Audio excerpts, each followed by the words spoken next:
guys, welcome back to Adrian-Whitehead-golf. The other day I introduced you to the posture, the second principle in the fundamentals of a golf swing. We started with the grip, we go on to the posture. I mentioned to you that it's important, if you can, to keep your back straight and to maintain a nice straight back, head up, the back side will go out, and then you'll bend your knees. It's important also to get a good base, very good base. Get the feet as wide as your shoulders. Keep the toes turned out a little bit with the knees sitting directly over the toes. Keep a strong base. Don't push them out, don't push them in too much. We're just sitting there. Today I want to emphasize a couple more points about the golf swing and the setup. It's very important to have a good direction with your body. A lot of people get this wrong, and I'm going to emphasize that in another video, how to aim your body correctly. But also when you set yourself up, it's important to have your feet, your knees, your waist, your shoulders all pointing in the same direction, especially your shoulders and your feet.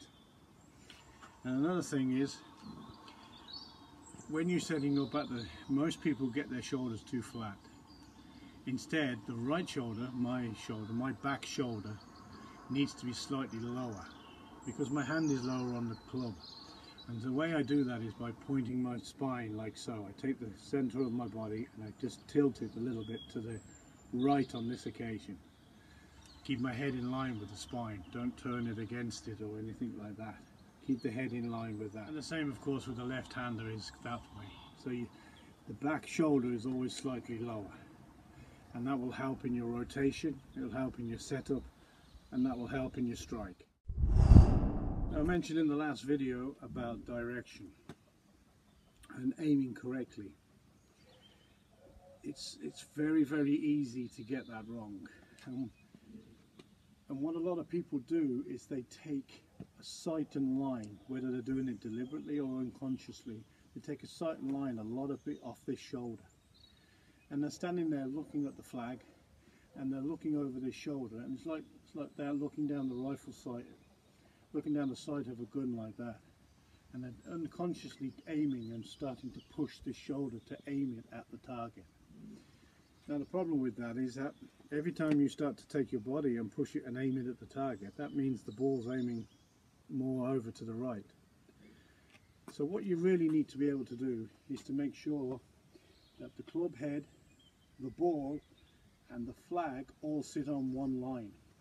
That's another reason why you stand behind the ball when you're addressing it before you play the shot. As part of your pre-shot routine, you should always stand there. You take the ball and you take the flag, and you can draw a line in your mind's eye between the ball and the actual flag, and gives you a line, and that's called the target line.